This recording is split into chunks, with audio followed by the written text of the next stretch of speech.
আপনি কি একটা জিনিস লক্ষ্য করেছেন? ধরেন আপনার বাজেট ৳৩০,০০০ আপনি একটা অ্যান্ড্রয়েড স্মার্টফোন কিনবেন। এক্ষেত্রে আপনি দেখবেন কি আপনি খুবই কনফিউশন এর মধ্যে পড়ে যাবেন। কারণ অ্যান্ড্রয়েডের মেক্সিমাম ফোন প্রায় সিমিলার টাইপের জিনিস আমাদের অফার করে। এইখানে ভিন্নধর্মী একটা অপশন ছিল নাথিং। তারা আউট অফ দ্য বক্স দিয়ে আমাদের ভিন্নধর্মী কিছু প্রোভাইড করছিল। মেক্সিমাম টেক এনথুজিয়াস্ট এটা খুবই ভালোভাবে নিচ্ছিল। তবে আপনি এখন খেয়াল করলে দেখবেন যে নাথিং অন্যান্য ব্র্যান্ডের পথেই হাঁটছে। তারা আমাদের সামনে আত্মপ্রকাশ করেছিল ভ্যালু ফর মানি ফোন নিয়ে। কিন্তু আপনি যদি দেখেন নাথিং ফোন 3 এর কথা বলি, এই ফোনটা কিন্তু খুবই সমালোচিত হয়েছিল। এছাড়া আপনি একটা জিনিস লক্ষ্য করলে দেখবেন যে আমরা নাথিংকে কিভাবে চিনি? তাদের ব্র্যান্ড ইমেজ আমাদের সাথে এভাবেই তৈরি হয়েছে যে তাদের পেছনে যে এলইডি লাইটগুলো আছে এগুলোই মূলত তাদের পরিচয় বহন করে। কিন্তু নাথিং ফোন 3 তে এসে দেখবেন যে তারা এই লাইট একদম উঠিয়ে দিয়েছে। হয়তো ইউজাররা এটা পছন্দ করছে অথবা করছে না। তারা চাইলে আস্তে, আস্তে এই জিনিসটায় শিফট করতে পারত।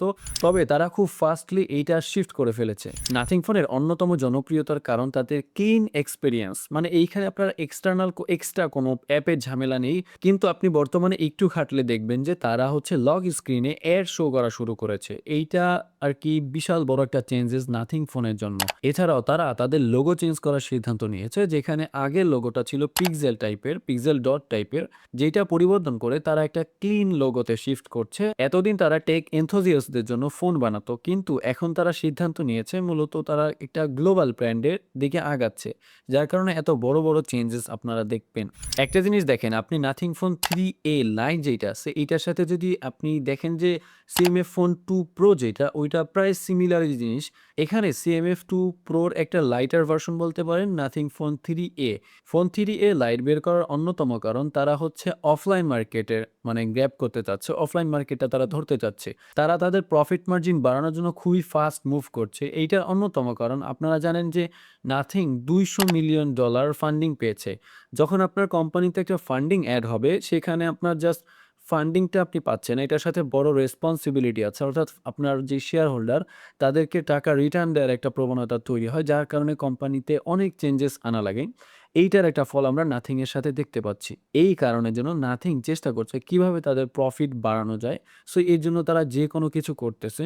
এর জন্য কোম্পানিকে ডিরেক্টলি দোষ দেওয়া উচিত হবে না। কারণ এইটাই স্বাভাবিক। একটা কোম্পানি এভাবেই চলে। কিন্তু স্বাভাবিক না যেটা সেটা হচ্ছে তাদের পারসেপশনটা ছিল ভিন্ন ধরনের। তাদের প্রেজেন্টেশনটা ছিল ভিন্ন ধরনের। কিন্তু তারা মানে গতানুগতিক কোম্পানির মতনই কিন্তু শো করতেছে আমাদের সামনে। বাট তারা আমাদেরকে দেখিয়েছিল একভাবে, এখন জাস্ট কাজটা করতেছে অন্যভাবে। সো এই জিনিসটার ফলে হবে কি নাথিং এর যে ব্র্যান্ড ইমেজ আছে এইটা বড়ভাবে ক্ষতিগ্রস্ত হবে। অ্যান্ড মানে তাদের একটা বড় ইমপ্যাক্ট পড়বে ব্র্যান্ড ইমেজে যেটা অলরেডি করে ফেলেছে। এতদিন নাথিং ফোন ভাবতে আমরা বুঝতাম যে একটা ভ্যালু ফর মানি ফোন যেটা চোখ বন্ধ করে নিয়ে নেয়া যায়। বাট এখন নাথিং এর যে কার্ড এটাতে অনেক ধরনের ফোন এড হয়েছে যেটা একটা কনফিউজিং ব্যাপার। Nothing phone 3A light, CMF phone 2 pro ২ টা কিন্তু সিমিলার টাইপের একটা ফোন। মানে একটা হচ্ছে প্রিমিয়াম ভার্সন, একটা হচ্ছে লাইটার ভার্সন। এটা এমন না যেটা সিএমএফ ট্যাগ দিয়ে বের হয়েছে এইটা মানে সিএমএফ ট্যাগ দিয়ে কিন্তু বের হয়নি। কিন্তু তাও সিএমএফ ফোন 2 প্রোর যে কপি লাগতেছেন মানে জিনিসটা একটু মিসম্যাচ হয়ে যাচ্ছে। যে জিনিসটা অনেক কোম্পানির ক্ষেত্রে সত্য, ইভেন OnePlus এর ক্ষেত্রেও সত্য। আমরা একসময় দেখতাম OnePlus শুধুমাত্র value for money phone provide করত। এছাড়াও তাদের হচ্ছে বাজেট রেঞ্জের ফোন চলে আসে। মানে এই সেম লাইন আপটা ফলো করছে সিএমএফ মানে সরি নাথিং কোম্পানিটা। দেখা যাক আসলে এইটা কোথায় গিয়ে দাঁড়ায়। বাট যারা একটু নাথিং লাভার ছিল তারা আই থিংক মানে একটু স্যাড এই জিনিসটার কারণে। তো এই তো আজকের এই ভিডিওটা এতটুকুই ছিল। আশা করি ভালো লেগেছে। সো ইনশাআল্লাহ নেক্সট ভিডিওতে দেখা হবে। আসসালামু আলাইকুম।